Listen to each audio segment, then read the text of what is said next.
Thank you. And thank you for the invitation.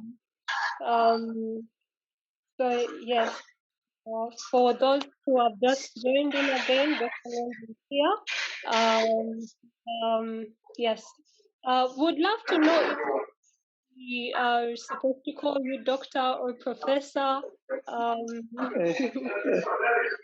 No, just call me Joseph. Joseph yeah, it's okay. Okay.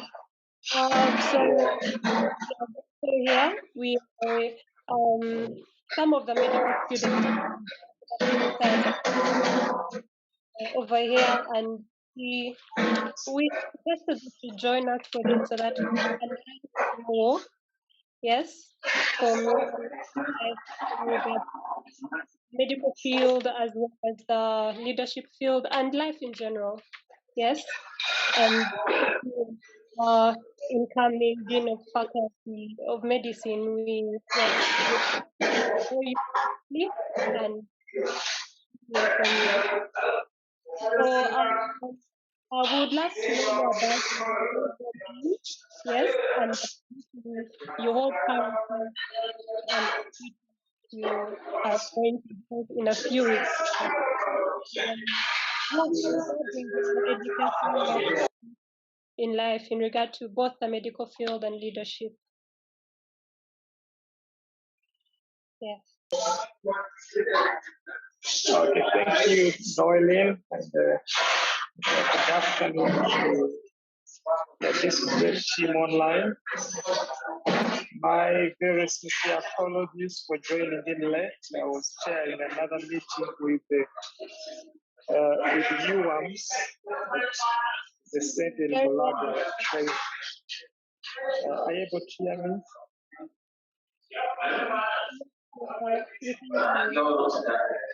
Okay. Yes, so I'll say it again, my apologies. I'm going to take one or two things. One, I appreciate the team that has put this together. Mentorship is one of the critical areas we are going to look at.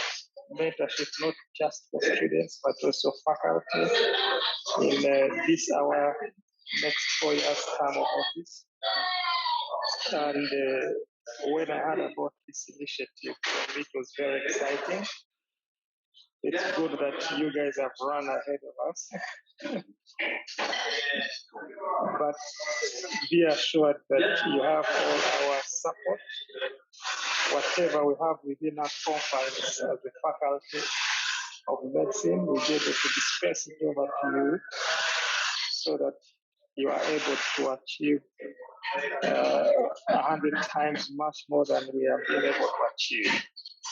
It will be our great joy to see all of you people, becoming better than us your teachers, and in such a way, some of us, our hearts will be very fulfilled when we see you excelling.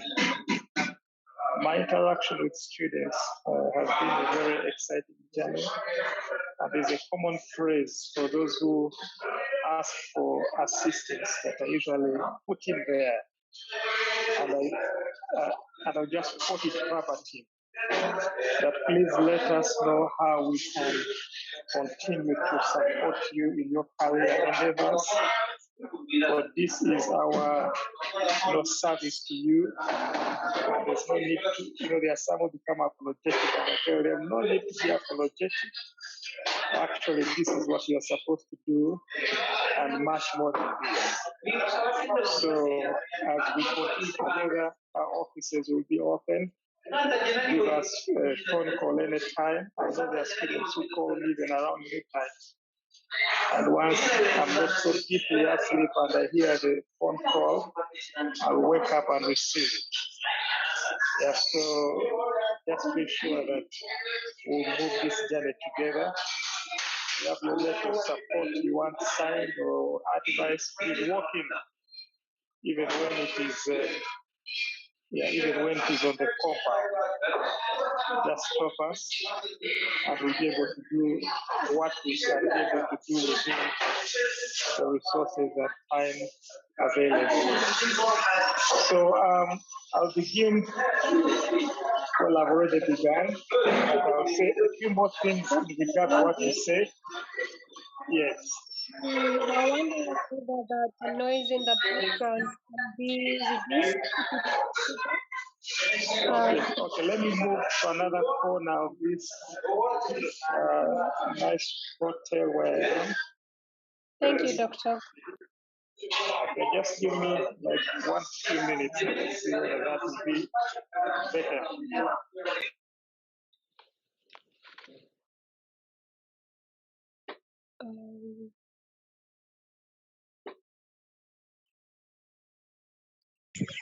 Hi, Ramona. How can you do it, Malingo? Yes, I also have a question. Okay. What is the question? How do I effectively read from home? Okay. We shall ask those questions. Thank you. The doctor is still online. So, Dr. Ngonzi, I'm not certain you can hear me, but I can probably yes, you are yet to introduce yourself further to us. And okay, so is this better? yes, much better. Thank you. Okay, so I will not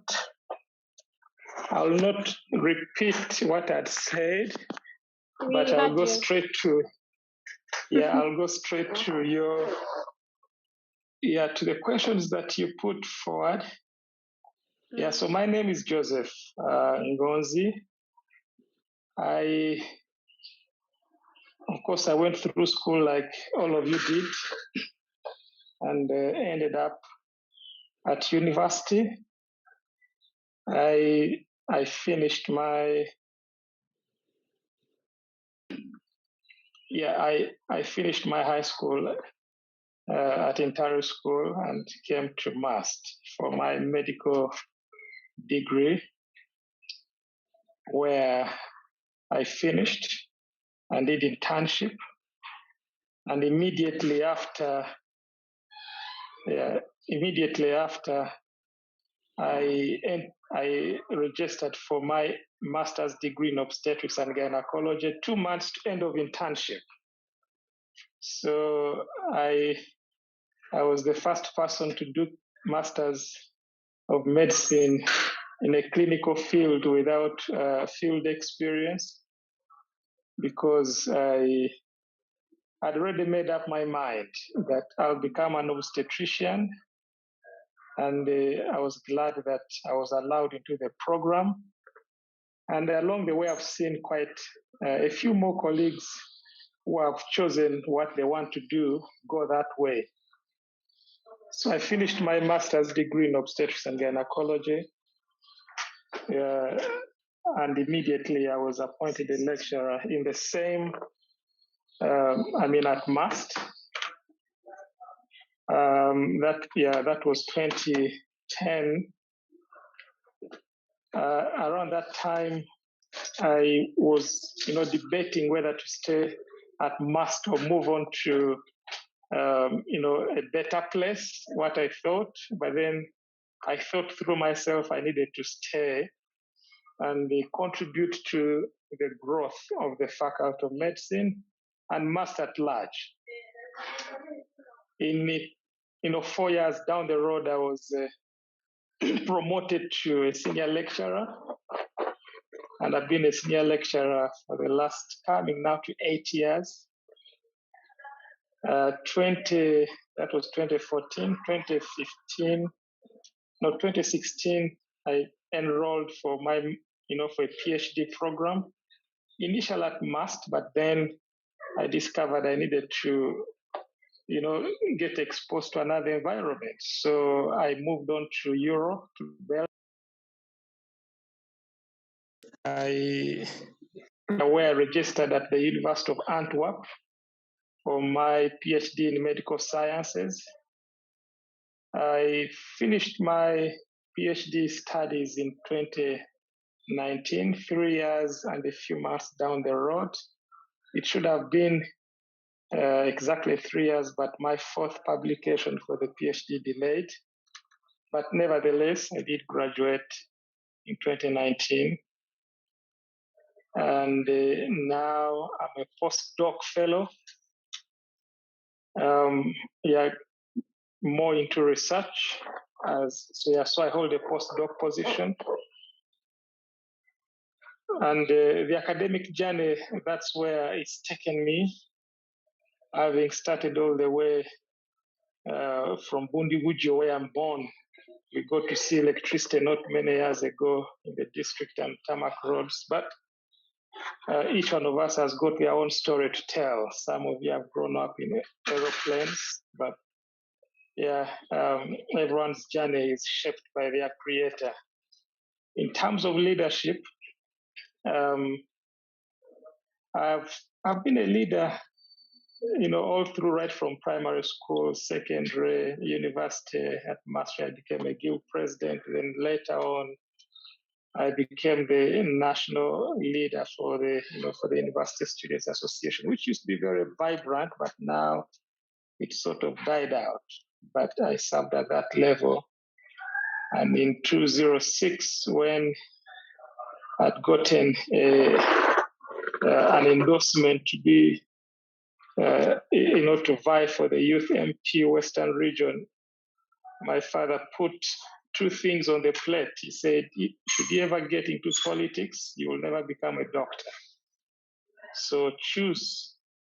And he said, he didn't give me time to think through critically. He said, me as your father, I suggest you finish internship and you can get into politics. I chose the later to complete my studies, and a friend of mine took over my endorsement, but I don't regret.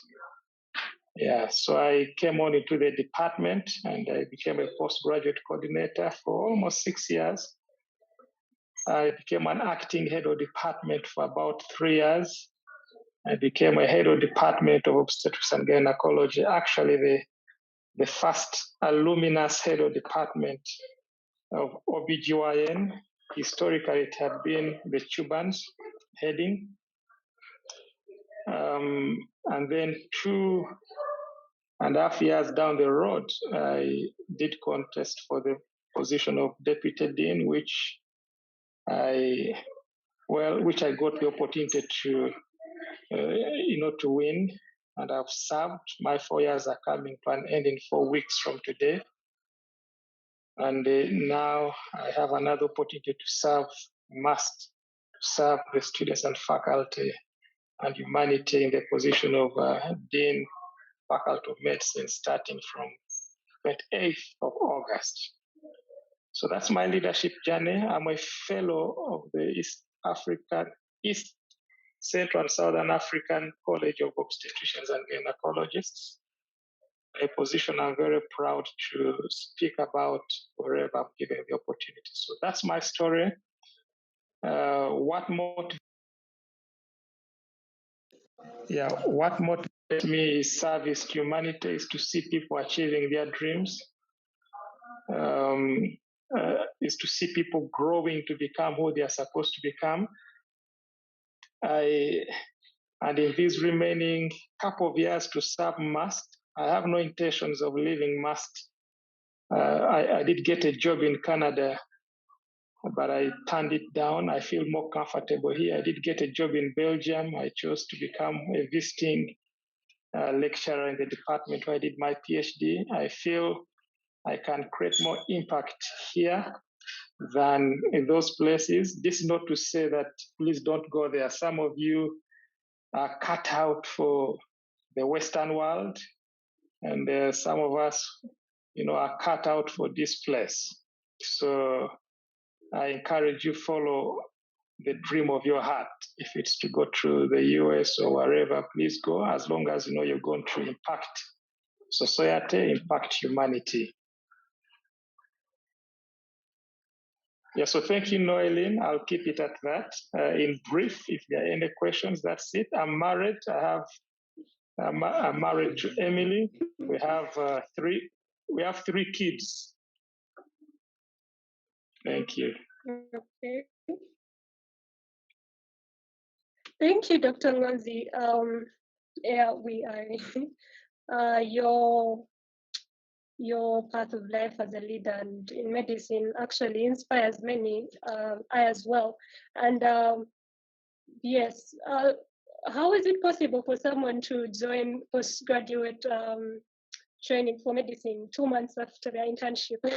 And aside to that, what inspired you to become the leader that you are, and probably also into the character that you bear? Most of us bear witness that you are a very humble man.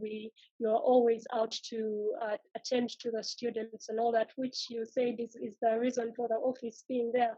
But we believe it's even a greater thing that it's portrayed to us. So what inspires you what inspired you, and what still inspires you to be the leader that you are, and through the journey you've walked also in medicine? Yes.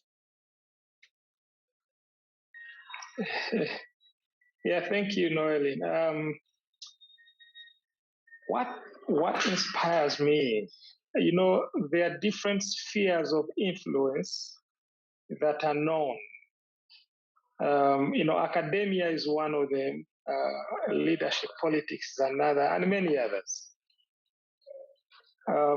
One thing I've come to discover is that I'm not any better than the person seated next to me. I'm not any better than the street kid looking for food in the garbage places. It's just that time and opportunity has come my way. And every time I'm experiencing leadership or advice, I have those things full blown in my mind, knowing that if it was not for the Creator's hand upon me, I would also be, you know, in the garbage pits looking for food. And so I'm moved by the fact that I brought nothing into this world, and I need to, you know, use every opportunity to make the world around me better. And so for me to serve is an opportunity to impact, is an opportunity to bring a smile to someone who may not have had a smile in the last 1 or 2 days. And that brings joy to me. And so what inspires me, I'll still get back to that question, is the fact that there is need to, you know, there is need to make the world around me better. And it's not my neighbor who will do that. If they do it, well and good. It's me to lead all the way and appropriate such kind of, such kinds of sentiments. How I got where I am, I do a lot of reading. I have a home library. I've been a reader, not just of scientific or academic books, but also, leadership books. I'm writing a book which will be out probably in the next not more than 12 months. And so, yeah, just to put into writing things that have inspired me this far, and what I look forward to in terms of leadership appropriation. So in summary, for me, that's it, Noeline. I brought nothing into this world, and whatever the Creator has placed into my hands, I need to expend it free of charge, and have no apologies in doing that. And I've seen many lives changed and people testifying, not just students, but also people elsewhere, giving testimony to that one day we met and I gave them a smile, and that in a way changed their whole world. So I lose nothing. in struggling to be good to people. For people need such kinds of environments to optimize their potential. Yeah, thank you. Thank you, Dr. Ngonzi. I have a personal testimony. I think the first time we were in a meeting together, it was during a lecture, and after the lecture, we were moving out an obstetrics lecture, and you stopped and then turned to me and were like, "Oh, hi, how are you?" And I was like, "Oh." So and it happened several times, and for me it showed a heart that was really open to the students, and somebody that was willing to have others come in and be helped. And thank you very much for that. Yeah, it sets a place for all of us, yes, who are looking forward to probably also engaging in some of those extra yes, except for medicine. Yes, so we wanted to ask, in your work, except probably the time where you had to choose between the politics and the medicine, what was your hardest time in your work regards to medicine? Because that's where most of us are now. And what were the things that held you up? Which things did you remind yourself of to keep working and pursuing your dreams? Yeah, you know, uh, humankind or people within our settings have got great health needs, and there is not a lot of available care to these people. I remember I was in third year, and there's a woman who came from Kavianda. I think she had gotten labor while digging. Whatever she was doing, there was evidence that she had been in the garden. And so, she comes and reaches the ward, with the evidence that she had been somewhere, not in a very clean place. And my colleagues began shouting at her, Gendonave, you're smelling, you're doing what? I felt so bad, and I decided to get a basin. No, there was a bucket.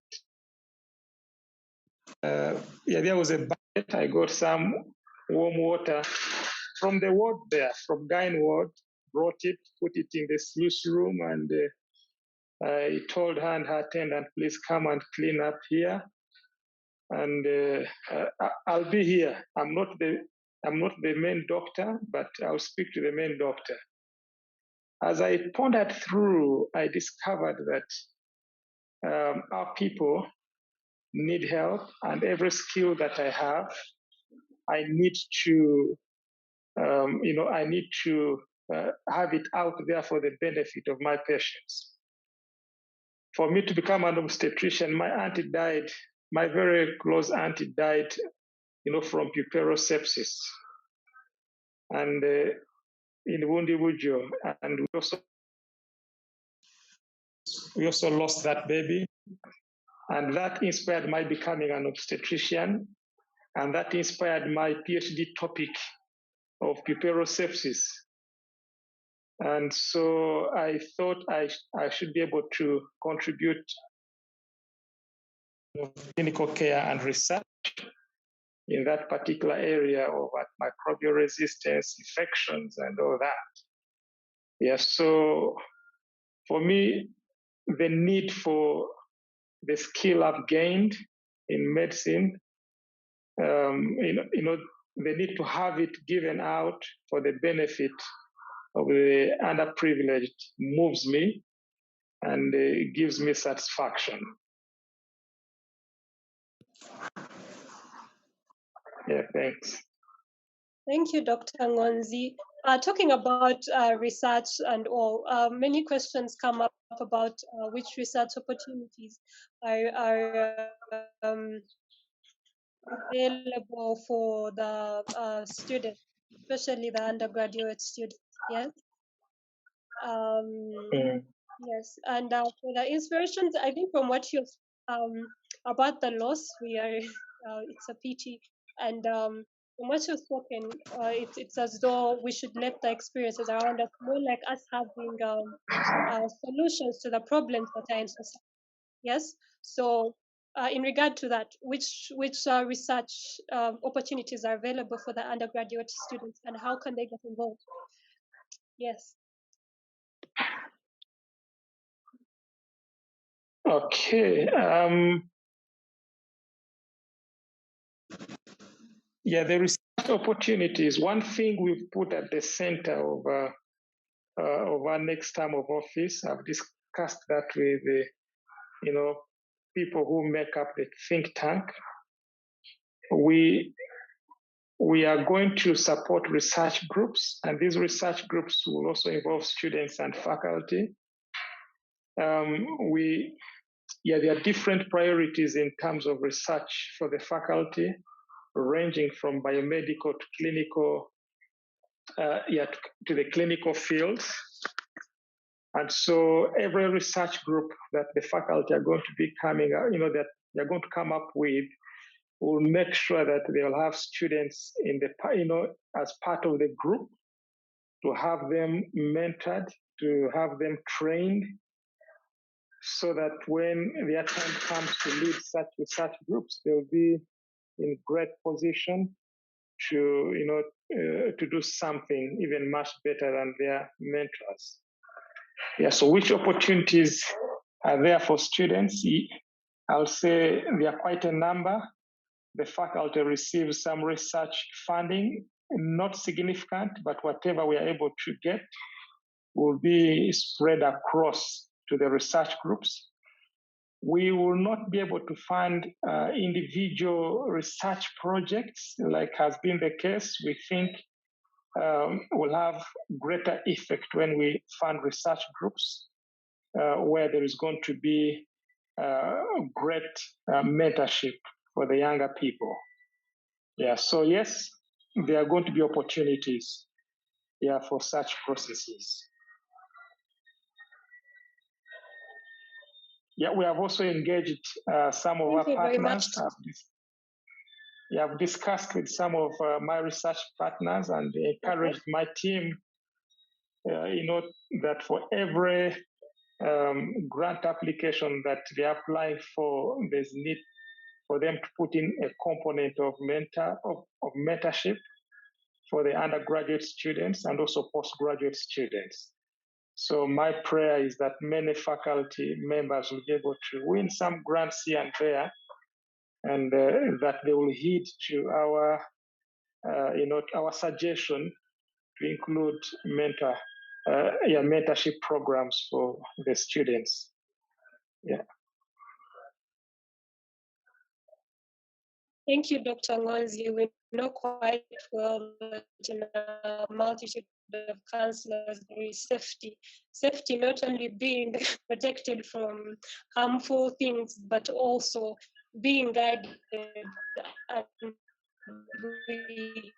we're actually glad mentorship was part of your was in your manifesto. For those that did not listen to it, please, with Dr. Ngonzi's permission, we shall leave you the link so that you can find it on YouTube. Yes, mentorship is very vital, and we are very grateful and glad. So there is there are a number of questions from the individuals on the platform. To get a PhD from the University of Antwerp, and other opportunities still available. Yeah, because things seem to be a bit more tight considering those opportunities. Okay, maybe I'll just throw a little light on that. For those who want to take the academic path, we'll do all we can using the connections available to support.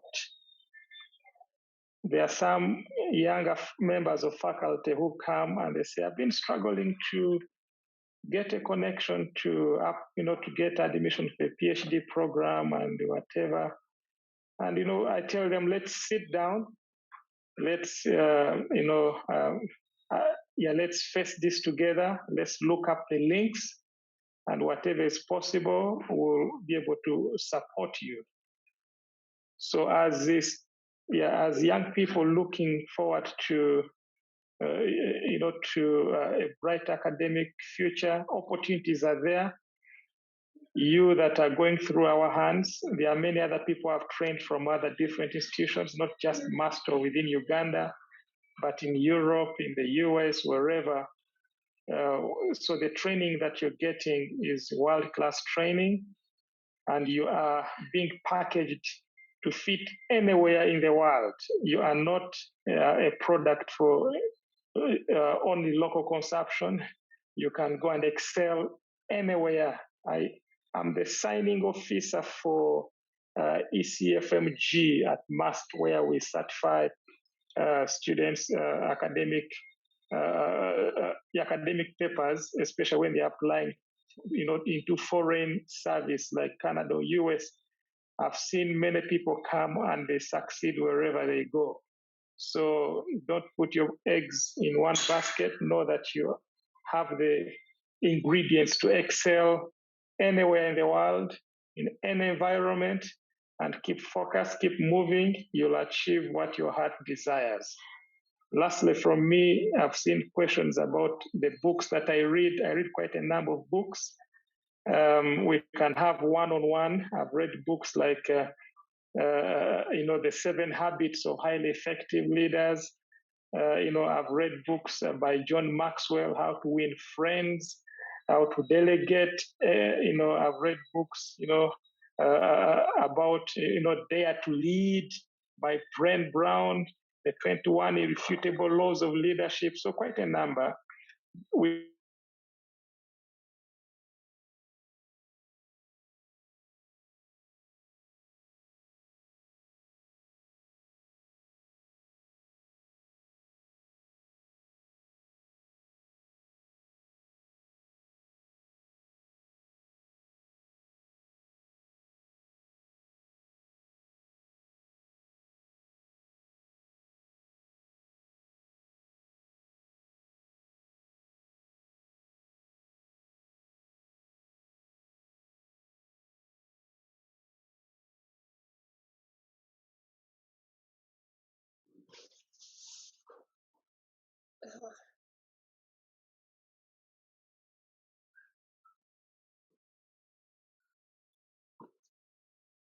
I think Doctor's off.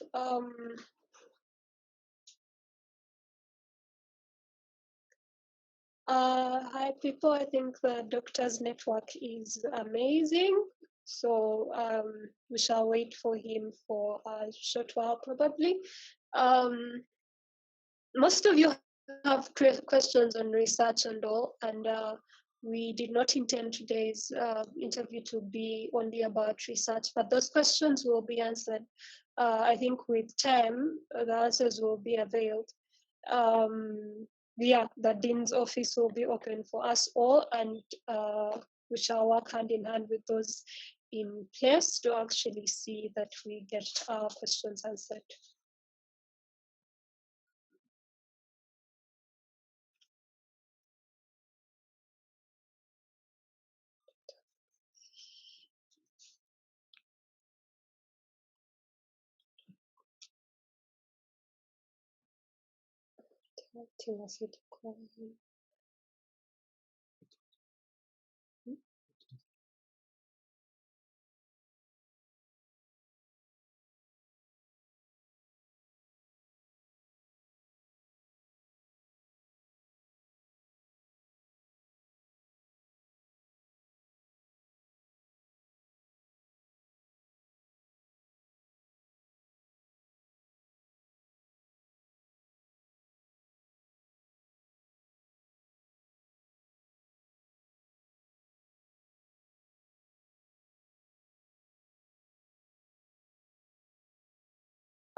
We ask for patience. Yeah, please be patient with us as we. I'm seeing Mukundane and Mark raising their hands. Please unmute yourselves and ask your questions. We'll start with Mark. Um, Miss Ramona, thank you for the opportunity. And I wanted to inquire if this is going to be an ongoing initiative. Like, hope it won't be only a one-time thing. Will it be like ongoing so that we get prepared and we add it to our schedules permanently? Okay. All right, Mark. So there's a structure being set up as to allow for the continuity of the program, and that is going to happen. Yes, it is not a one-time thing. And yes, this is not the first session; it is the third. Adson, please ask your question.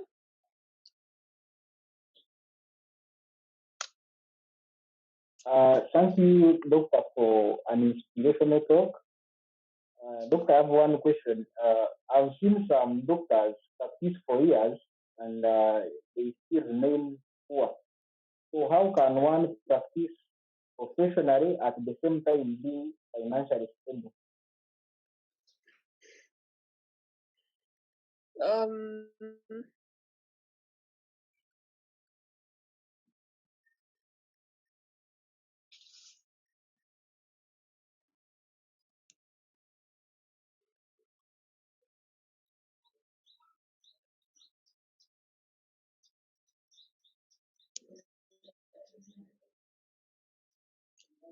Adson, the doctor is not online currently, but as soon as we find out what the issue is, we shall let you know. I believe you'd want that question answered by him, and yes.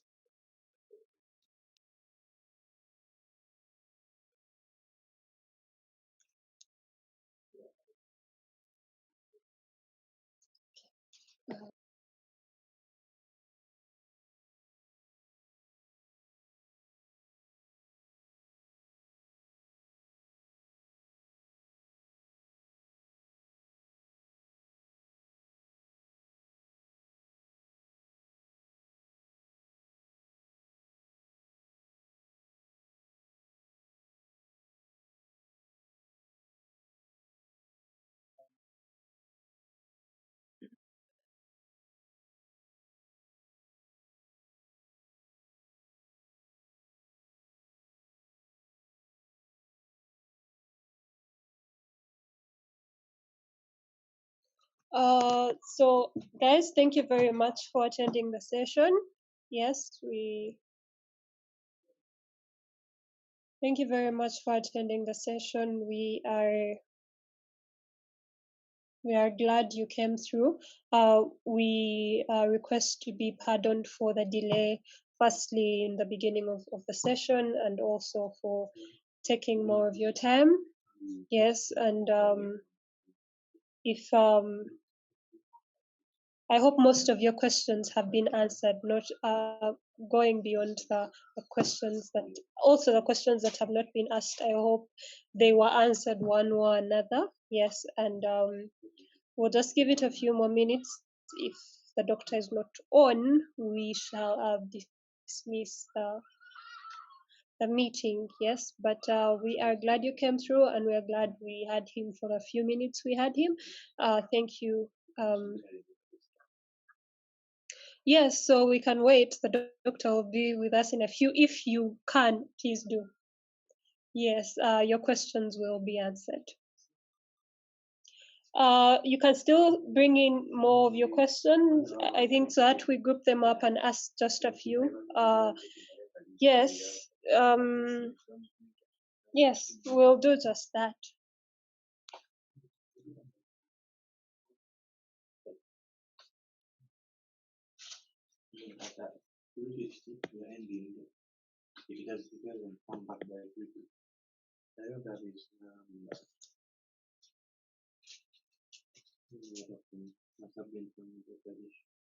No, he's on a call.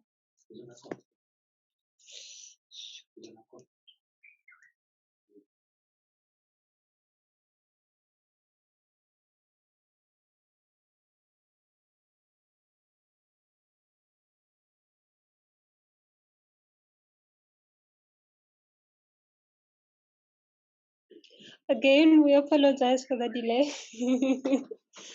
Yes, I hope we all have learned from briefly what he has talked about. Yes, if we're to go to eat, the things that inspired him to do obstetrics. Sometimes we think the dreams we have or the things we can solve are so far from us, and sometimes it's the experiences of those who are close by us or even ourselves. Yes, yes, like he talked about how someone who was close to him had um, died due to a particular complication during childbirth. So for you, it might probably be a person with a boy who got who had like probably a lot of fractures at home, and you want to become an orthopedic surgeon. The likes of Miro, who wanted to do neurosurgery because it sounded cool. Yeah, and many more things. We can actually be very many things if we set our minds and hearts to them. As Doctor was saying, some of the opportunities we have are only brought to us by the one who is above, who is the creator, as he said, who most of us call God.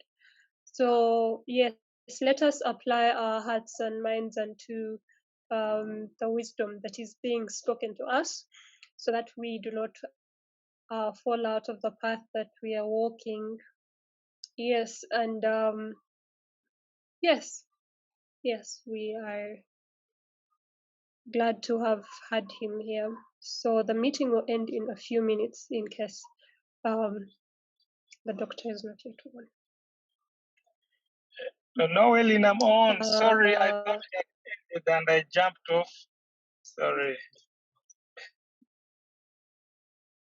well, thank you for taking you beyond the time that was allocated. Um, and then thank you for joining in again. We are humbled. Yes. So, Yeah, should we continue now where we had stopped? Yes. So, there are several questions that came in, but there's one fundamental one. The preclinical students are asking, from you who has gone ahead of us, clinical experiences, and then also for the ones who are in the clinical years, what advice would you give them to actually prepare for the field outside? Yes.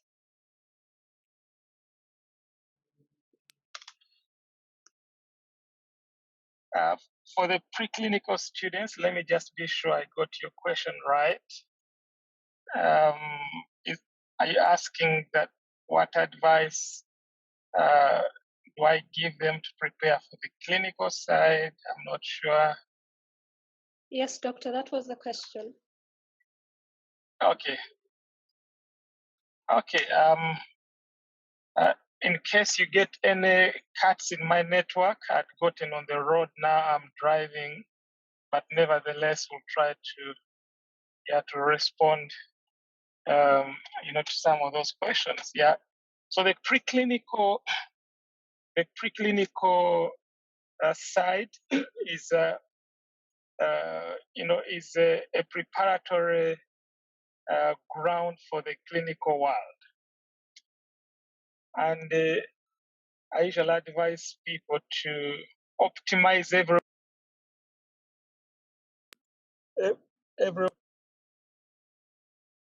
in the preclinical world, because whatever medicine that you're going to practice will be able to pick from the principles that you learn as a preclinical student. Some of those things seem theoretical now, but when you're managing clinical conditions, you'll discover that the biochemistry that you did is very important when you're managing congenital abnormalities, in babies, and you'll discover that the embryology that you went through was a very foundational subject. When you're looking at the cause of infections in women who have delivered, or even adults or babies with sepsis, you'll understand that the microbiology that you did as a preclinical subject was very vital, and it's giving you it's giving you knowledge from first principles on how things go. When you're managing a mother in labor and the cervix is opening, somehow you're not taken aback. You remember some histology that the connective tissues, which are initially hydrophobic, now they've drawn in a little more fluid, they have become hydrophilic, and the dermatan sulfates, keratan sulfates, in a way, the ratios are changing. So in summary, I'll say the preclinical training is the backbone and the foundation for whatever medicine you'll practice in life. So try to eat as much as you can academically, try to excel, put in some, some time that is extra to understand those principles, and you'll never regret. Yeah. Thank you, Doctor. The other bit of the question was now the advice to the clinical students heading to the outside field. Yeah, but I am guessing the principles could be similar, things you learn from the experiences on the wards and all. So what's your say about that? Yeah, for the clinical students, I would say be open-minded. Don't bury yourself in a casket of solitude. Be ready to learn, and then also be able to appreciate other people's input into your practice of medicine.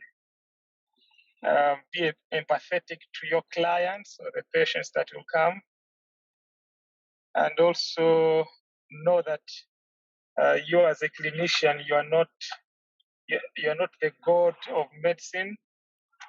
You may not know everything. You may practice in places where development science experts may need to make way for you. I'll give you an example. We went into a community under One Health, and we had this knowledge of science and whatever whatever things we're planning to do in that community hit a snag for about 4 days, until an anthropologist from Olago came and laughed at us and said, "Let me teach you what it means to have community entry." And within 20 minutes, we're able to break through, and we appreciated that medicine is not just for the doctors, but the other people who can have a great input. So value everyone's input into the field of medicine. In summary, be open-minded, be willing to learn, and also be willing to up your skills. Whatever skill you are able to get, please grab it very selfishly. You never know when it will kutasar you. Patients don't want to know how many PhDs you have. All they want to know is how best you can be able to alleviate their pain and offer care. You won't tell them I'm a PhD holder from University of Antwerp. That doesn't make sense. Can you be able to do a C-section on me, a hysterectomy on me? Then I will know that you are a professor of medicine. Thank you. Thank you, Dr. Ngonzi.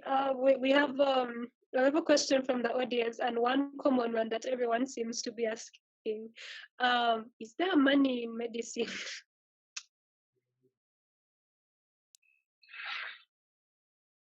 Yeah, very important. I'll say that medicine can give you a comfortable life. When I say comfortable, you'll eat well, sleep well, do a few things.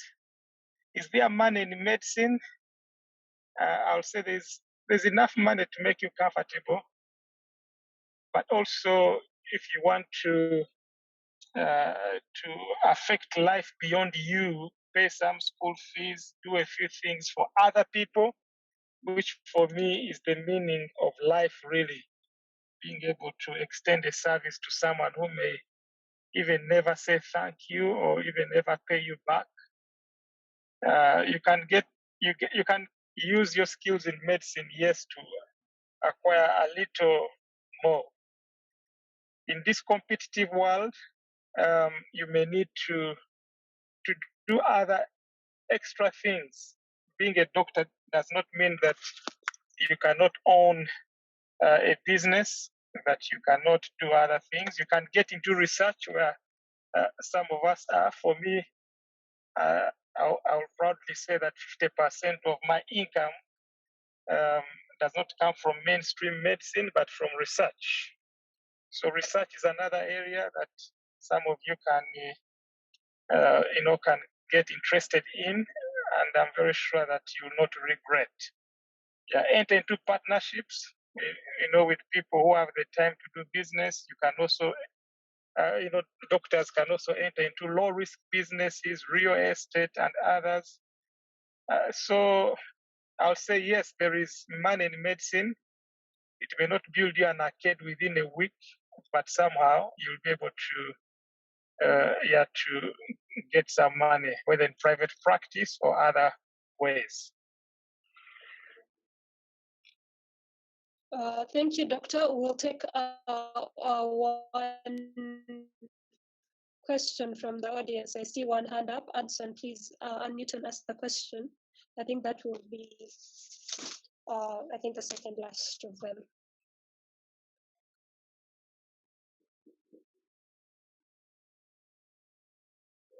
Adson? I think he has probably gone My off. question But has I been think from what answered. Oh, okay. My All question right. has been answered. That is good. So yes, Doctor, I think that also answers the question about how people should stop having a caged mentality about medicine being for answering that silent question. Yes, I think that was our final question. Thank you, Dr. Ngonzi, very much for your time. Thank you for honoring the invitation. Yes, we are really glad. Thank you for being a mentor to many. Yes, we've learned a lot from just this conversation.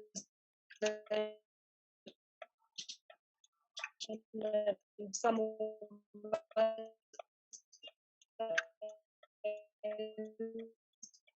to do even more.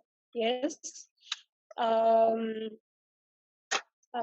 also we would love to worship that you read, and also we are waiting for it. Want to read it to you always, and yes, God bless you.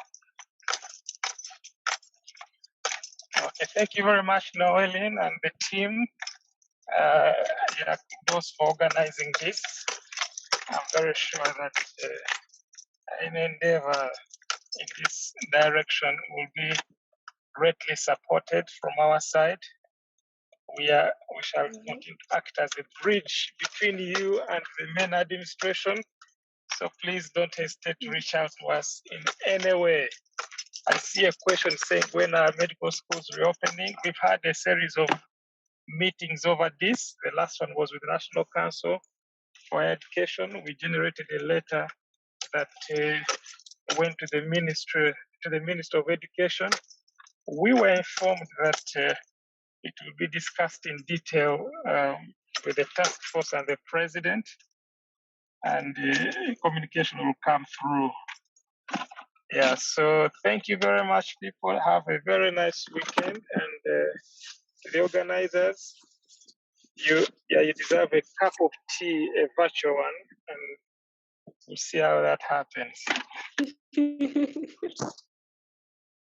All right. Thank you very much, Dr. Ngonzi. Have a wonderful day, and we will make sure to reach out to you whenever we are in need of your help, and also for the cup of tea.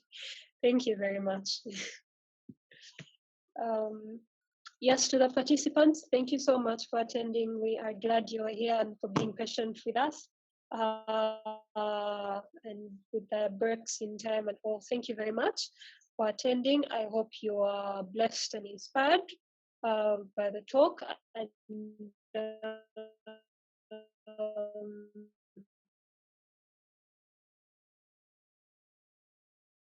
yes, to get to you via the various platforms you have a lovely evening.